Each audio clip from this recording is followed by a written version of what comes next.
സൂറാവിയെ ഇതുവരെ പുറപ്പെട്ടില്ല? ഒന്ന് വേഗമായി നമ്മളെ പൊന്നു സൂറാവി. കഴിഞ്ഞ് ഞമ്മള് വരികയാണിന്ന്. വരികയാണെന്ന് പറയാൻ തുടങ്ങിയിട്ട് 2 മണിക്കൂറായല്ലോ. ഇന്ന് ഞമ്മളെ വിവാഹ വാർഷികമാണ്, ഈ അത് മറക്കണ്ട.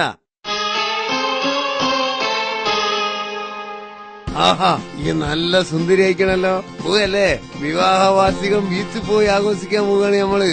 വരീം. നിന്റെ സൂറാവി 500 കൊല്ലം കൂടി നിന്റെ കൂടെ ദുനിയാവില് ജീവിക്കണമെന്നാണ് നമ്മളെ പൂതി. അതൊരു വല്ലാത്ത പൂതിയാണല്ലോ ഗഫൂർക്ക. അത്രയൊന്നും ആയുസ് മനുഷ്യന്മാർക്ക് പഠിച്ചോൻ തന്നിട്ടില്ല. അത് ഞമ്മക്കറിയാന്ന്, പക്ഷെ ആഗ്രഹിക്കുന്നോണ്ട് കുഴപ്പമില്ലല്ലോ.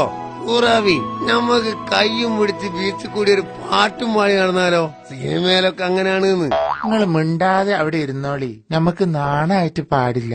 എന്തിനാപ്പൊ നാണിക്കണത്? എന്റെ കെട്ടിയോന്റെ കയ്യാലേക്ക് വിളിക്കണ്. വേണ്ട, എന്നാലും ഞമ്മക്ക് നാണാവും. സൂറാവി, ഞമ്മൾ എന്നോടൊരു ചോദ്യം ചോദിക്കട്ടെ? ചോയ്ക്ക്. ഞമ്മള് മരിച്ചുപോയാ ഈ വേറെ കല്യാണം കഴിക്കോ? ഇങ്ങനെ കണ്ണിച്ചോരില്ലാതെ സംസാരിക്കല്ലേ എന്റെ ഗഫൂർക്ക. ഞമ്മക്കത് ചിന്തിക്കാൻ കൂടി പറ്റൂല. നിങ്ങള് മയ്യത്തായി പോയാല് ഞമ്മളെ അനിയത്തിന്റെ കൂടെ ജീവിക്കും. സമാധാനായി മുത്തേ. അപ്പോ അനക്ക് ഞമ്മളോട് പെരുത്തിഷ്ടാണല്ലേ? പിന്നല്ലാണ്ട്. അതെ, ഞമ്മള് മയ്യത്തായാലോ? അപ്പൊ നിങ്ങൾ എന്ത് ചെയ്യൂ?